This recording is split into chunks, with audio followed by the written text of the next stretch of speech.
श्रोताओं नमस्कार। क्षेत्रीय समाचार एकांश के विशेष कार्यक्रम के साथ मैं संजय सिंह। आजादी का अमृत महोत्सव पर प्रस्तुत है विशेष कार्यक्रम, लेकिन पहले ये संदेश। देश कोविड टीकाकरण अभियान के अंतर्गत 150 करोड़ टीके लगाने की दिशा में निरंतर आगे बढ़ रहा है। कोरोना वायरस का नया वेरिएंट मिलने से चिंताएं बढ़ी हैं। 15 से 18 वर्ष के किशोरों के लिए राष्ट्रव्यापी टीकाकरण शुरू हो गया है। आपसे हमारी अपील है कि यथाशीघ्र दोनों टीके लगवाएं और अन्य लोगों को भी टीके लगवाने के लिए प्रेरित करें।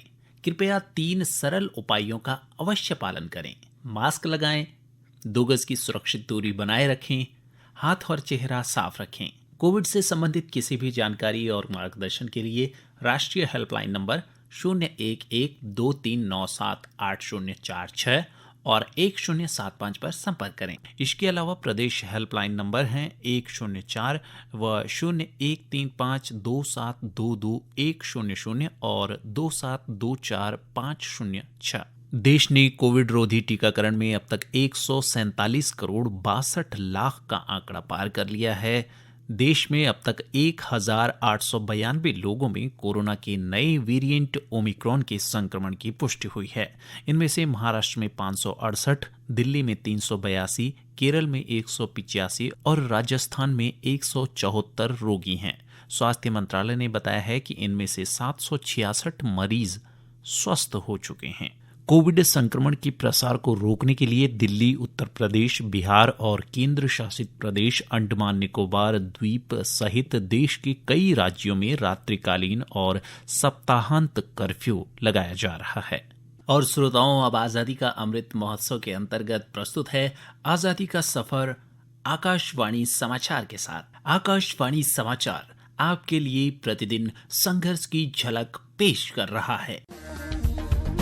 आजादी का अमृत महोत्सव।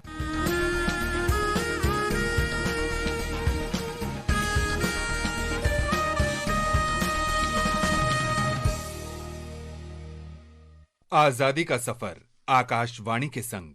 भारत का शानदार स्वाधीनता संघर्ष आधुनिक विश्व के महानतम संघर्षों में से एक है। आकाशवाणी से हम आपके लिए रोजाना ला रहे हैं इस शानदार संघर्ष की झलक। निज भाषा उन्नति है सब उन्नति को मूल, बिन निज भाषा ज्ञान के मिटत न ही को सूल। आज की कड़ी में हम श्रद्धांजलि दे रहे हैं स्वाधीनता सेनानी तथा हिंदी साहित्य और हिंदी रंगमंच के जनक भारतेंदु हरिश्चंद्र को। उनका निधन 6 जनवरी 1885 को हुआ था। अंग्रेजी पढ़ी के जद्यपि सब गुण होत प्रवीण, पैनिज भाषा ज्ञान बिन रहत हीन के हीन। भारतेंदु की उम्र मात्र 7 वर्ष की थी जब स्वतंत्रता के लिए प्रथम संग्राम लड़ा गया। बालक हरिश्चंद्र के मन पर इस संग्राम का गहरा प्रभाव पड़ा। भारतेंदु हिंदी पुनर्जागरण के अग्रदूत थे। हिंदी देशी राष्ट्रवाद का श्रेय भारतेंदु को ही दिया जाता है। उन्होंने ऐसा जन आंदोलन चलाया जिसकी परिणति लोकप्रिय नारे हिंदी, हिंदू, हिंदुस्तान के रूप में हुई। उन्नति पूरी है तभी जब घर उन्नति होए, निज शरीर उन्नति किए रहत मूड सब कोय। उनकी पत्रिकाओं में ब्रिटिश सरकार की दमनकारी नीतियों की कड़ी आलोचना की जाती थी। हरिश्चंद्र ने लोगों की दुर्दशा, देश की गरीबी, पराधीनता, अमानवीय शोषण, मध्यम वर्ग के असंतोष और देश की प्रगति के लिए ललक का प्रतिनिधित्व किया। उनके अंधेर नगरी नाटक का मूल सार अंधेर नगरी चौपट राजा, टके सेर भाजी, टके सेर खाजा है, जो अतार्किक और निरंकुश ब्रिटिश सरकार पर व्यंग है।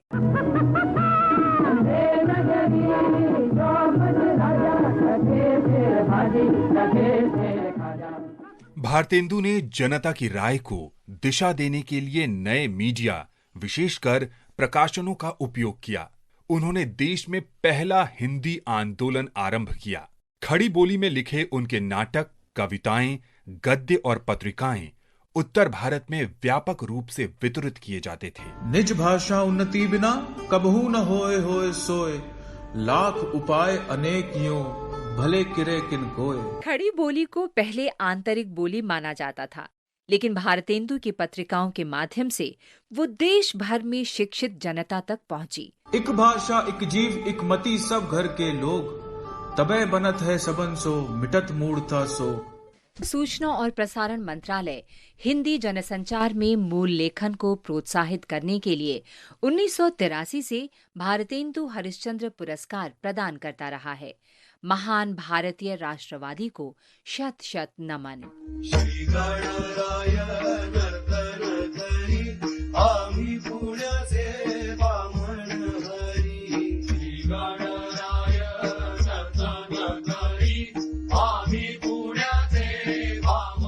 हम आज पटकथा लेखक विजय ढूंढोपंत तेंदुलकर को भी स्मरण कर रहे हैं।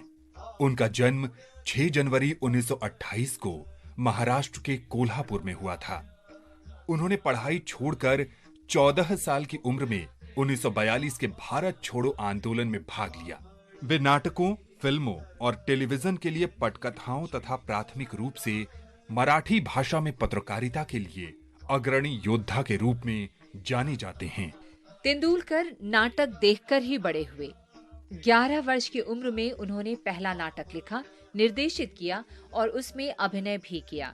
वे शांतता कोट चालू आहे, घासीराम कोतवाल और सखाराम बाइंडर के लिए सर्वाधिक लोकप्रिय हैं। उनके नाटकों के मुख्य विषय आधुनिक व्यक्ति के अलगाव से लेकर समकालीन राजनीति, सामाजिक व्यक्तिगत तनावों से लेकर मानवीय चरित्र की जटिलताएं, पुरुष महिलाओं के अन्वेषण से लेकर ऐतिहासिक घटनाओं की पुनः व्याख्या तक विस्तृत है।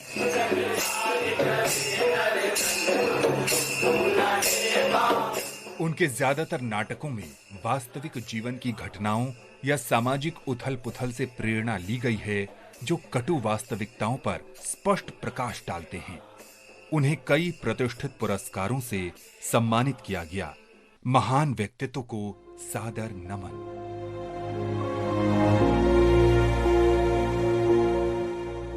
आज हम वर्तमान हरियाणा में गुरुग्राम जिले के बड़का निवासी 3 वीरों को भी श्रद्धांजलि अर्पित कर रहे हैं।